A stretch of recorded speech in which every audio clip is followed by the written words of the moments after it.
Yes, thank you. The Council Common Position, of course, is not ideal, but I'm well aware that it has taken many years of negotiations by Member States to actually get this far.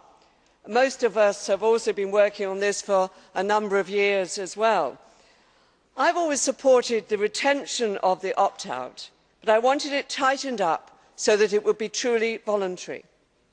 I am pleased that the opt-out now within the Common Position cannot be signed at the same time as the contract, and that you can opt out of the opt-out at any time.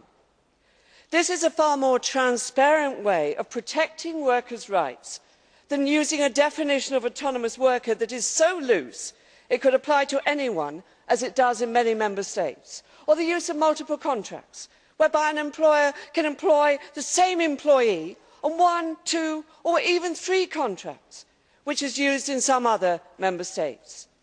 If there is an abuse of the opt-out by the employer, then the worker can take them to an employment tribunal.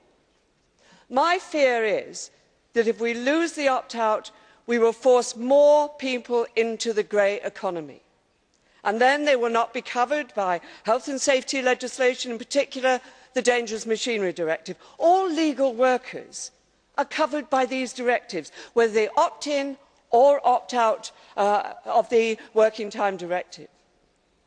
In these difficult economic times, it is very important that workers are able to earn overtime if they want to, and employers also have flexibility.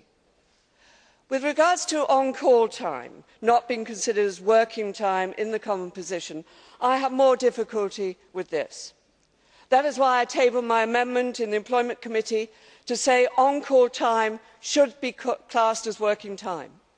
Unfortunately, I did not get the support from the Socialists or the EPP groups for my amendment.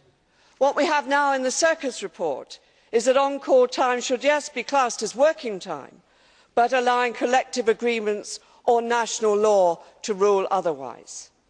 This, to my mind, is not a major change from what is already in the Council Common Position, just a slight difference of emphasis.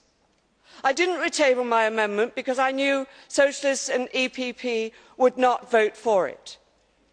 I suspect, however, we might have to go to conciliation, but I also suspect that the Council will not move. If there is no agreement, then I hope the Council will think again, and that the health sector will be dealt with separately, which I have long called for. To my mind, the revision of this directive was only really necessary to deal with the CMAP and Jaeger judgments by the European courts, and that is all that we should have looked at.